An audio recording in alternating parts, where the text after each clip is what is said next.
Egilsstaðir. Í sólinni bærinn hvítur, grænn og fjólublár, eins og þjóðfáni framandi ríkis. Sólhvítar breiður af ilmandi smára sem döggin hefur kysst síðan í morgun. Iðja grænar standa aspirnar, dansmeyjar með armana teygðar til himins. Í brekkunni stendur lúpínan og glottir við tönn.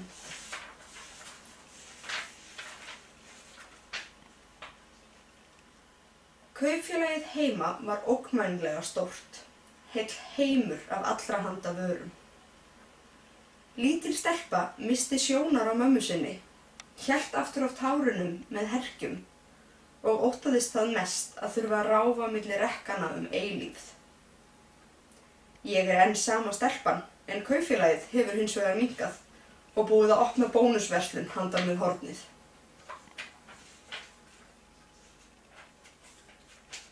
Regnbogalandslag. Græn víðátta sem bylgjast út í fjarskan. Hvít ský sem renna sér niður bláar fjallshlíðar. Gul sólin smellir geislakossum á rauð hjörtun.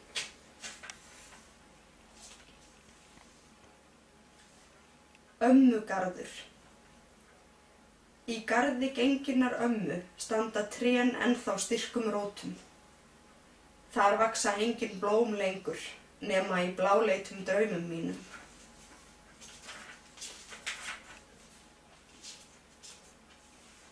Heimahagarnir, svo litfagrir í síkvikri birtu minninganna. Stundum sveipaðir skærgrænum hjúpi með hágulum blómum á dreif. Stundum brakandi hvítir, ósnortnir, flekklausir. Í verunni vorar þar seint og vetrar illa. Bernsku slóðin klæðist móskulegum kubli.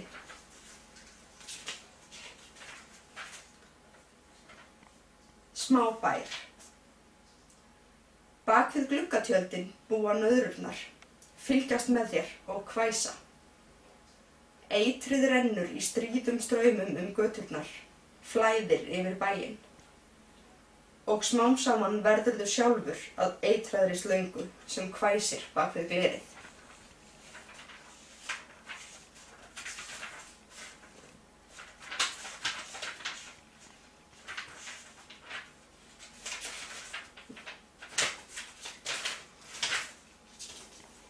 Svipmynd í maí. 300 rollur jórtrandi í takt, eins og táningsstúlkur með tyggjó, nema friðsælli og kannski ívið gáfulegri til augnanna. Á garðabandinu stutthærð stúlka í bláum samfesting sem lítur fram, klappar hundinum við fætur sér og spáir í að tylla strái milli tannanna til að fylla betur út í klísjuna.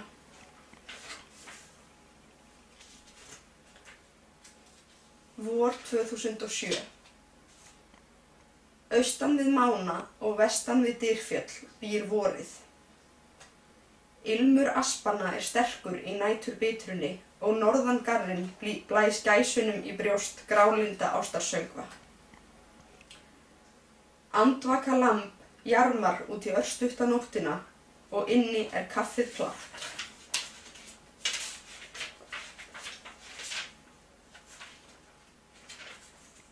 Útilega á ströndum. Undir guðlausum tindunum grúfa lítil þorp sig niður í hlíðarnar. Leggirðu grannt við hlustir, heyrirðu kannski óminn af öskrum þeirra sem brunnu.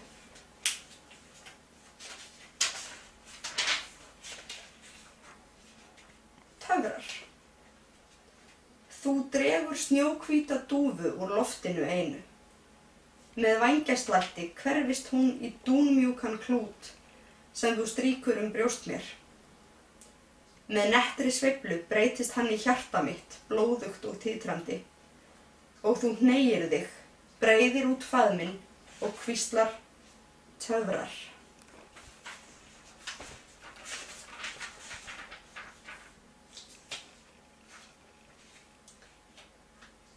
Og bolli eftir bolla af bleiklitu tei, bók eftir bók af barnalegum sögum, slær ekkert á söknuðinn eftir brúneyga drengnum sem heldur hjarta mínu í höndum sér, hinum megin á landinu. Í augum hans búa ævintýrin, ekki þau þar sem barist við dreka og konungsríkjum bjargað, heldur endalok allra almennilegra ævintýra og þau lifðu hamingjusöm til æviloka. Og hjarta mitt slær af fögnuði í höndum brúneyga drengsins hinum megin á landinu.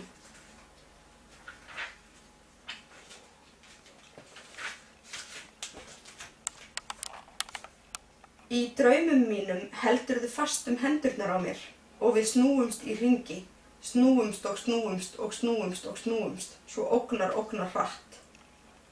Og ég veit að ef þú sleppir, köstumst við sitt í hvora áttina og kremjumst á veggjunum og það verður ekkert eftir nema blóðslettur og beinflísar. En þú sleppir ekki, heldur alltaf fast og við þyrlumst og svo tökumst við á loft og fljúgum.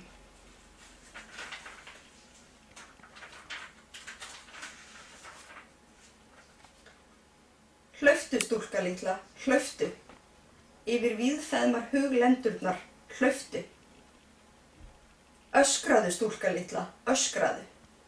Bráðum kemur úlfurinn og étur úr þér hjartað.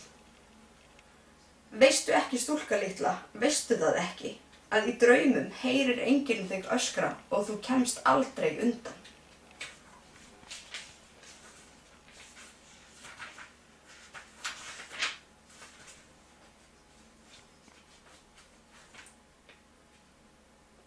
Sögumenn. Hugur minn þreytist á sögumönnunum. Í flöktandi bjarma eldsins slær hjartað of hratt fyrir hægláta raddir þeirra og pípureikinn sem líðast frá vitunum. Ég vil dansa við villtan trumpusláttin sem bergmálar í höfði mér, meðan glóðin kraumar í sálinni og aftur kviknar glampi í augunum. Hrap. Farinn vegurinn týnist í dansandi ríkinu, þessi malar grái vegur sem skilur á milli heims og helju, svefns og vöku. Í huganum hrapaði ég og í fallinu hvarflaði að mér að ef til vill hefði ég betur hlustað á raddirnar í myrkrinu.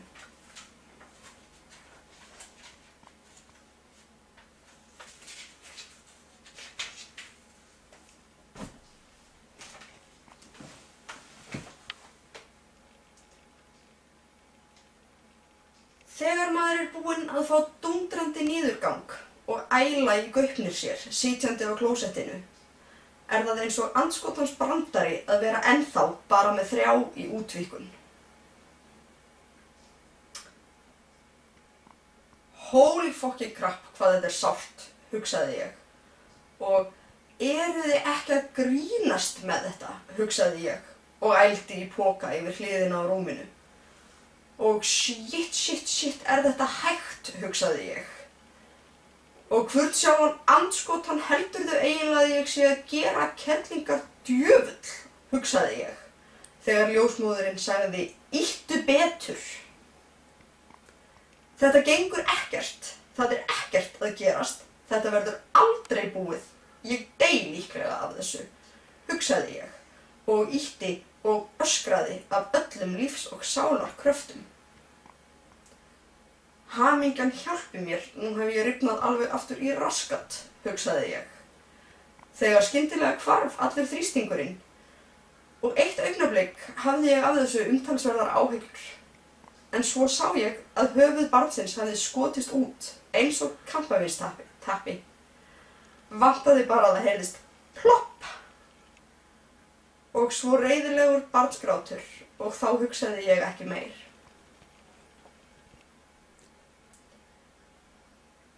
Eftir 3 mánuði af endalausri og ólýsanlegri ógleði, 3 magra og matarlausa mánuði, getur maður sett sig í spor sveltra súpermódela. Sísvöng og geðvond hefði ég alveg hent farsímum í höfuð fólks, hefði ég bara haft orku til að standa upp.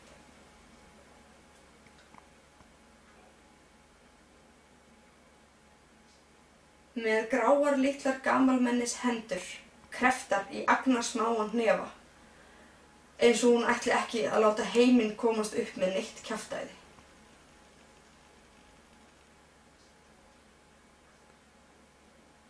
Ekki botna ég í því, í landi sem ekki hefur haft kóng síðan 1944, hvaðan koma öll þessi konungbornu börn. Dóttir mín öreigabarn í öreigalandi og engin helvítis prinsessa.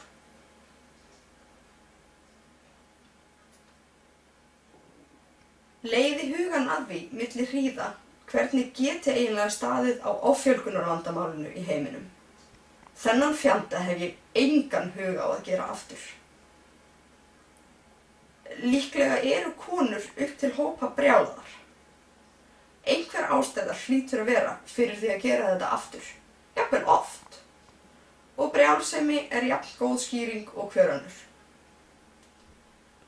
6 vikum síðar ég sjálf orðin brjáluð, samkvæmt minni eigin skilgreiningu, og get talað næsta barn án þess að fyllast skelfingu og klemma saman lærin.